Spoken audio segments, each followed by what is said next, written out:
बघा मरून कलरची शेवंती, किती सुंदर असे फुलं बघा, किती फुललेले आहेत. छान अशी मरून कलरची शेवंती किती सुंदर अशी फुललेली आहे बघा, किती छान वाटते.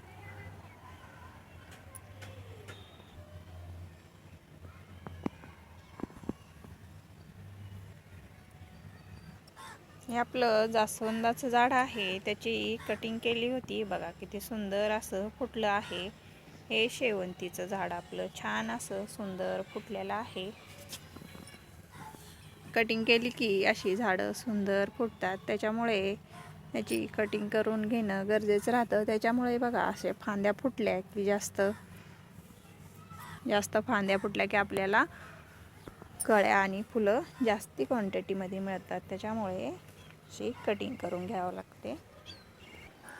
तर बघा झेंडूचे फुलं किती सुंदर असे मस्त आलेले आहेत. झेंडूचे फुले किती सुंदर आहे बघा.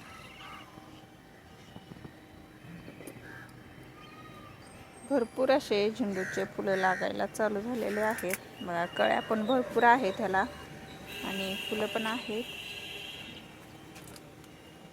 छान असे फुलं लागायला चालू झालेले आहेत फुलांना झेंडूच्या सुंदर. आणि इथं कापसाचं झाड आहे, कापसाचे बोंड फुटायला लागलेले आहेत बघा. हे कापूस आहे आणि किती सुंदर मोठं असं झाड झालेलं आहे कापसाचं. आणि आता ते कापूस फुटायला चालू झालेला आहे बघा. याला कापसाची बोंडे आहेत बघा. याला देव कापूस म्हणतात. आणि हे झेंडूचे फुले आपले छान असे आलेत बघा, किती सुंदर आहेत झेंडूची फुलं. झेंडू मस्त सुंदर फुलं आहेत झेंडूचे. हे आपल्याकडं लिक्विड फर्टिलायझर आहे.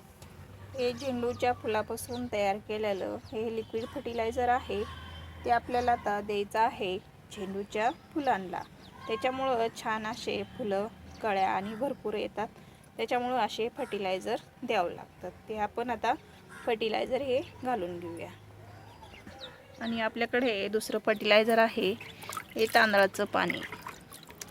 हे तांदूळ धुवून आपण पाणी टाकून नाही देत, आपण तसंच ठेवतो. त्याच्यामुळं हे छान असं फर्टिलायझर तयार होतं आणि ते झाडांना दिलं की फुलं आणि कळ्या छान असे भरपूर येतात. त्याच्यामुळं हे असे आपण फर्टिलायझर देऊन घ्यायचे. हे दुसरं फर्टिलायझर आहे आपल्याकडं, हे झेंडूच्या फुलाचं. छान आता हे तयार झालेलं आहे. ह्याच्यामध्ये मिक्स करूया, तांदळाच्या पाण्यामध्ये मिक्स केलेलं आहे. आता ते फर्टिलायझर आपण झाडाला देऊन घेऊया. ह्याच्यामध्ये थोडंसं पाणी मिक्स करूया ह्याच्यातलं. हे आपण आता पाणी ह्याच्यामध्ये मिक्स करून घेतलेलं आहे थोडंसं. आता ते आपण झाडाला देऊन घेणार. तर हे आपण झाडाला देऊन घेऊया.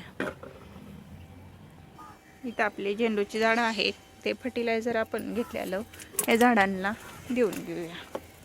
तर हे आपण फर्टिलायझर असं देऊन घ्यायचं, म्हणजे झाडांच्या कळ्या फुलं छान असे सुंदर येतात. तर आपण हे फर्टिलायझर देऊन घेतलेलं आहे. तर आपल्याकडं गुलाबाचं झाड बघा, हे कटिंगपासून तयार झालेलं आहे आणि छान बघा किती सुंदर असं फुटलेलं आहे. मस्त छान फुटलंय, किती सुंदर आहे. हे आपला टप आहे, याच्यामध्ये पुदिना आहे, याच्यामध्ये शेवंतीचे झाडं आहेत, गुलमेंदीचे रोपं उगवलेले आहेत. आणि शेवंतीचं बघा किती छान मस्त झाड आले, किती छान आहे शेवंतीचं. पर्सलेंट आहे याच्यामध्ये मग, किती सुंदर असा टप भरलेला आहे. आणि हे पण किती सुंदर छान झाडं आले बघा. मस्त छान असे सगळे मिक्स झाडं आहेत आपल्याकडं. जेट प्लांट आहे बघा, किती सुंदर सगळे झाडं याच्यामध्ये मिक्स आहेत. पुदिना तर सुंदर असा किती छान आलाय बघा. ह्याला खुडला की खुडून घेतला की आणि छान असा फुटत राहतो. याला खुडून घ्यायचा म्हणजे छान असा फुटतो. आता बघा खुडून घेतला असा. आपण कशात पण वापरू शकतो पुदिना. असा खुडून घ्यायचा. खुडला की मस्त आणि सुंदर फुटतो भरपूर आणि याला फुटी फुटून छान आणि आपला पुदिना मिळतो आपल्याला यूज करण्यासाठी. त्याच्यासाठी काय करायचं, आपण असं खुडून घ्यायचं पुदिना. यात भरपूर असा आलेला आहे. असा खुडून घ्यायचा म्हणजे कशात पण आपण याचा सरबत पण करून पिऊ शकतो. धुवून मिक्सरला लिंबू आणि साखर टाकून याच्यामध्ये मस्त फिरवून घ्यायचा आणि सरबत याचा करून प्यायचा. शरीरासाठी पचनासाठी छान असतं, त्याच्यामुळे याचा सरबत करून प्यायचा. आता मी तर हे सरबत करून पिणार आहे, त्याच्यासाठी मी घेतलेला आहे छान असा मस्त पुदिना ताजा आपला मिळतो. आपण असं कुंडीमध्ये लावले की. तर आपल्याकडं आळूची पानं हे मोठी झालेले आहेत. यातली आपल्याला आळूची पानं पण काढायची आहेत. तर आपण हे आळूची पानं काढून घेऊया. तर बघा हे आळूची पानं आपण एवढी काढून घेतलेली आहेत. छान अशी आळूची पानं काढून घेतले आहेत बघा. धूळ बसलेले आहेत, धुवून घेतलं की स्वच्छ होतात. हे आपण आळूची पानं काढलेली आहेत छान असे.